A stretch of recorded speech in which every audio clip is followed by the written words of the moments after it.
فيديو كان وبارتي 2 دايت كقيبتي سير المنات فاتك جرك إنه وحنا قبته يستح هذا قيب وجرك اللي كوديو في البلاد كله سكدينه let's go سودو هذا خيار تمر البطوس كنتين وورالك عارفة سيسي في أتلت موضوعنا مانتا وحكوس بسين هاي دايت كوبارتي 2 وحنا كهذا الدونا إن شاء الله فاتك دبيعك أو حق أو نقبته يو قابك أن واستعماله يو وحيابها أن كيلي كرنو قيبتك اللي تنا وحنا كوجود كلام مركز ستة هذا قاب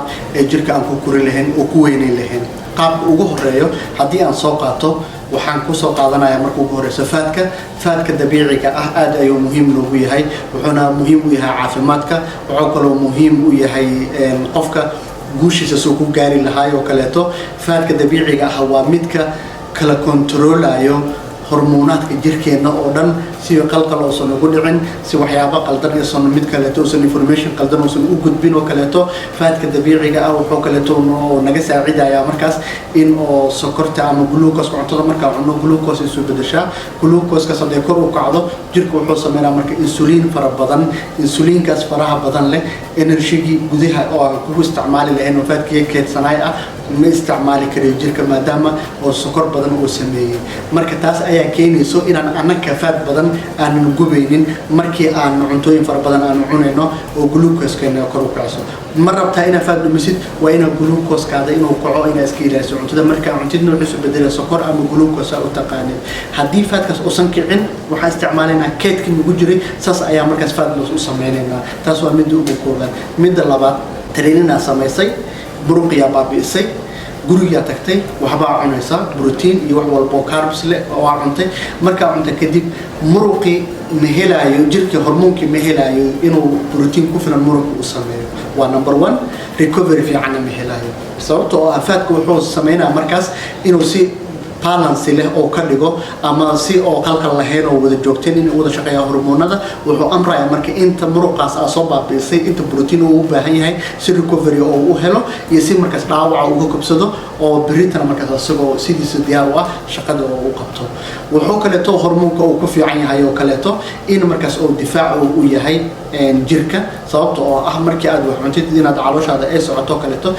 difaacu wuxuu kala wadaagaa fiber-ka kaleeto wuxuu ilaaliyaa markaas jirkii markaas inoo cuntadii ay sii noqoto glucose iyo waxyaabahaas oo dhan marna waa difaac marna waa traffic oo amarka ayuu dilayaa si markaas hormoonadka ay u wada shaqeeyaan sidaas darteed waxaan idinku la talin lahay inaad isticmaashin faadka dabiiciga ah inaad badsatiin oo kor u qaadin waxaana keeni kartaa looska waxa kale oo keeni kartaa ukunta waxa kale oo keeni kartaa saliidda oo coconut-ka waxa kale oo keeni kartaa olive oil waxa kale oo keeni kartaa looska caadiga ah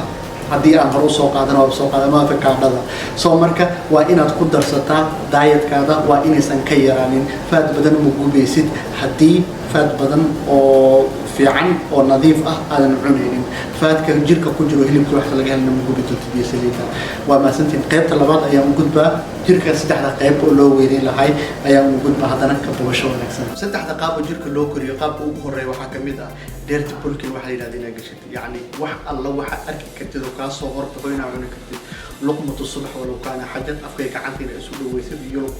yurub asageys intaas ayaa horta waxa lahaa dheerta bulkin waayo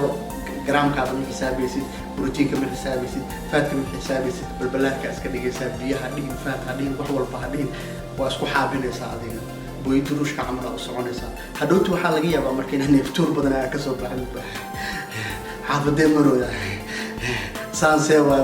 gadaal iska ka baxdo caloosha iska ka baxdo dheerta bulkinka waa sidaas ma kugula tali lahayn sababtoo ah wax muhiim ah ma ka helaysid hadhowtu markaa ka tagagashid muruqihii wixii oo dhan waa dhumayaan sababtoo ah muruqa ma aadan samaynin marka ugu horeyso baruur badan ay saartay gain weight aa samaysay waayo gain muscle ma aadan samaynin qaabka labaad ayaan u gudbaynaa qaabka labaad waxaa waaye waxaa kontrooleysaa dietka intaa qaada lahayd maalinkii kaloriga u baahnaa lahayd faadka proteinka wax walba carbka inta u baahnaa lahayd ayaa marka hore xisaabsanaysaa waa cunaysaa intaas marka waxay haysataa protein intake maalinta lagu talagalay maalinta inta qaada lahayd proteinka per day waxaa kaleeto qaadanaysaa marka carbiskaadii, waxaa kaloo qaadanaysaa faadkaadii, wixii oo dhan kalorigaadi waa isku dheelitiran yihiin. laga yaabo markaas waxyaabo dheeraada inaad kusii dartid, taasna markaas faad yara ku koraayo iyo biyo yar iyo murqihii intaba waa samaynaysaa. hadhow marka iskatin fiican aad samaysid oo yani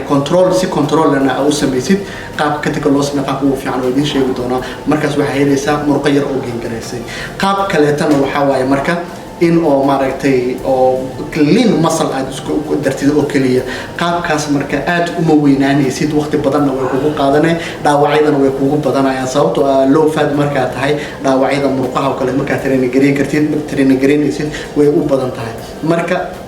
qaabkaas wuxuu ku fiican yahay, shape-kaadi waa haysanaysaa, murqahaadi waa muuqanayaan, laakiin aad uma weynaanaysid. qaabkan kaleeto oo laakiin controlan markaan ku laabto qaabka labaad oo ah fat iyo waxyar inaad isku daraysid, aad u controlaysid cuntadaada, kaasaa ugu fiican. oo waxyaabo dheeraad haddaa ku darsan kartaa ku darsanaysid off seasonka. on seasonka marka qaabka u degaysid ayaa u muhiimsan. waxaa muhiim ah markaas carbskaada inaad controlshid, fatkaada high ahaado oo fatka dabiicigan ka hadlaya,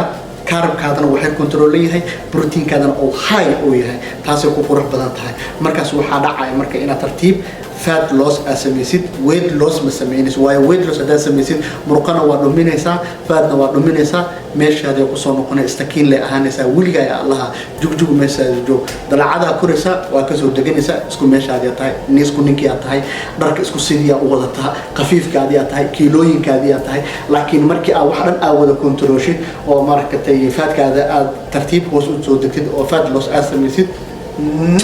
kaaliska arag waayaba meeshaada gaaraysa, go-aankaadii aad qaadatay natiijadiisii ayaadna helaysaa. taas ayaan kusoo gabagabeynaynaa barnaamijkeena qaybtii labaad oon uga hadlayay saddexda qayb oo jirka loo koriyo iyo faadka. videoga xiga waxaan kusoo qaadan doonaa insha Allah sida weight losska loo sameeyo iyo sida fat losska loo sameeyo waxay ku kala duwan yihiin, iyo fiberka waxa uu muhiimadda uu jirka uu leeyahay ayaan kusoo qaadan doonaa. oo walaalkina Carafaasi CFBB atleedo idin kulanti dambe oo xiiso leh. intaan is arki doono mar kaleeto afkay gacanta isu dhawaato, balanteedu waa shaqo dheer laguma dhismee, waa loo dhibto.